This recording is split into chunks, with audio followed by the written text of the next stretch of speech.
নমস্কার, জয় হনুমান চ্যানেলের পক্ষ থেকে আপনাদের সকলকে স্বাগত জানাই। আর্থিক উন্নতির জন্য ঈশ্বরের কাছে যদি এইভাবে প্রার্থনা করেন তাহলে অলৌকিক আশীর্বাদ গ্রহণ করবেন।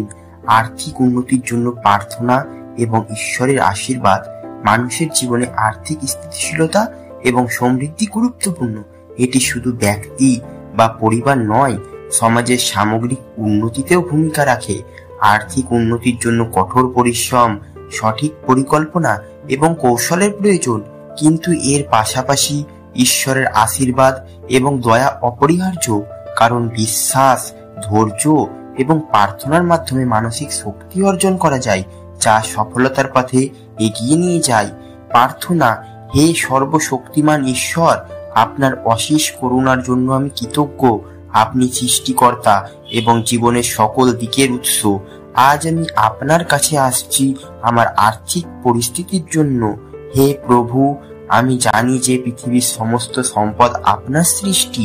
আমার জীবনে সঠিক পথে চলার এবং সৎভাবে সম্পদ অর্জনের ক্ষমতা দিন। আমাকে এমন জ্ঞান দিন যাতে আমি সঠিক সিদ্ধান্ত নিতে পারি এবং কঠোর পরিশ্রমের মাধ্যমে সফল হতে পারি। আপনার আশীর্বাদে আমার আয়ের উৎস প্রসারিত হোক, আমার জীবনে দারিদ্র্যের অন্ধকার দূর হোক এবং সমৃদ্ধির আলো প্রজ্বলিত হোক। আমাকে এমন শক্তি এবং ধৈর্য দিন যাতে আমি আর্থিক চ্যালেঞ্জগুলো থেকে সঠিকভাবে মোকাবিলা করতে পারি। আমার জীবনে সৎ উপার্জনের মাধ্যমে সুখ এবং শান্তি আসুক। কোনো অসৎ পথে যেন আমি না চলি। আমাকে সত্যের সঙ্গে জীবনে অগ্রসর হওয়ার সুযোগ দিন। হে প্রভু, আমার আয়ের অংশ যেন আমি অন্যদের সাহায্যের জন্য ব্যয় করতে পারি। আপনার আশীর্বাদে আমি যেন দানশীল হতে পারি এবং সমাজে ইতিবাচক পরিবর্তন আনতে পারি। আমার জীবনে আপনার উপস্থিতি অনুভব করার সুযোগ দিন। আমাকে সঠিক পথে পরিচালিত করুন। আমি বিশ্বাস করি যে আপনার সাহায্য ছাড়া কোনো কিছুই সম্ভব নয়, তাই আমি প্রতিদিন আপনার কৃপা কামনা করি। ধন্যবাদ হে প্রভু আমার প্রার্থনা শোনার জন্য। আমি জানি আপনি সর্বদা আমার পাশে আছেন। প্রার্থনার মানসিকতা: প্রার্থনা শুধু শব্দ নয়, এটি একটি শক্তিশালী মানসিক প্রক্রিয়া।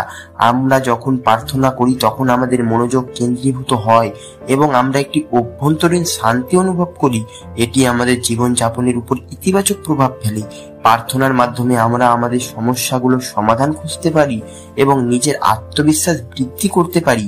প্রার্থনার পাশাপাশি কয়েকটি বাস্তবিক পদক্ষেপ গ্রহণ করলে আপনার আর্থিক উন্নতি ত্বরান্বিত হতে পারে। বাজেট তৈরি করুন। আপনার আয়ের সঙ্গে ব্যয়ের সঠিক হিসাব রাখুন। অপ্রয়োজনীয় ব্যয় কমিয়ে সঞ্চয়ের দিকে মনোযোগ দিন। অর্থনৈতিক পরিকল্পনা করুন। ভবিষ্যতের জন্য সঠিক অর্থনৈতিক পরিকল্পনা তৈরি করুন। বিনিয়োগের সুযোগ খুঁজুন এবং তা থেকে বুঝে বিনিয়োগ করুন। জ্ঞান অর্জন করুন, নতুন দক্ষতা শিখুন এবং পেশাগতভাবে উন্নতি করুন। এটি আপনার আয়ের নতুন পথ খুলে দিতে পারে। মানসিক শৃঙ্খলা: আপনার জীবনে ধৈর্য ও ইতিবাচক দৃষ্টিভঙ্গি বজায় রাখুন। প্রার্থনার মাধ্যমে মানসিক শক্তি অর্জন করুন। দান করুন। আর্থিক উন্নতির জন্য দান একটি গুরুত্বপূর্ণ পালন করে। দানের মাধ্যমে আপনি শুধু অন্যদের সাহায্য করেন না, এটি ঈশ্বরের কৃপা পাওয়ারও একটি পথ। ঈশ্বরের প্রতি আস্থা: আর্থিক উন্নতির পথে অনেক চ্যালেঞ্জ আসতে পারে, কিন্তু ঈশ্বরের প্রতি আস্থা রাখুন। তিনি আমাদের সব সময় সঠিক পথে পরিচালিত করেন। কখনো ধৈর্য হারালে চলবে না। মনে রাখবেন, কঠোর পরিশ্রম এবং ঈশ্বরের আশীর্বাদে সবকিছু সম্ভব। প্রার্থনার মাধ্যমে আপনি প্রতিদিন নিজেদের নতুন উদ্যম অনুভব করেন এবং জীবনে এগিয়ে যাওয়ার প্রেরণা পাবেন। ঈশ্বরের প্রতি বিশ্বাস এবং নিজের উপর আস্থা রেখে কাজ করলে একদিন আপনার আর্থিক উন্নতি নিশ্চিত হবে। প্রার্থনা শুধু একটি আধ্যাত্মিক চর্চা নয়, এটি আমাদের আত্মবিশ্বাস বাড়ায় এবং জীবনের চ্যালেঞ্জ মোকাবিলায় সাহায্য করে। ঈশ্বরের প্রতি বিশ্বাস এবং তার কাছে প্রার্থনা করার মাধ্যমেই আমরা আমাদের জীবনের আর্থিক এবং মানসিক উন্নতি গ্রহণ করতে পারি। কঠোর পরিশ্রম, সঠিক পরিকল্পনা এবং প্রার্থনার মাধ্যমে আর্থিক সফলতা অর্জন করা সম্ভব। ধন্যবাদ বন্ধুরা। ভিডিওটি যদি ভালো লাগে চ্যানেলটি অবশ্যই লাইক, কমেন্ট এবং সাবস্ক্রাইব করবেন।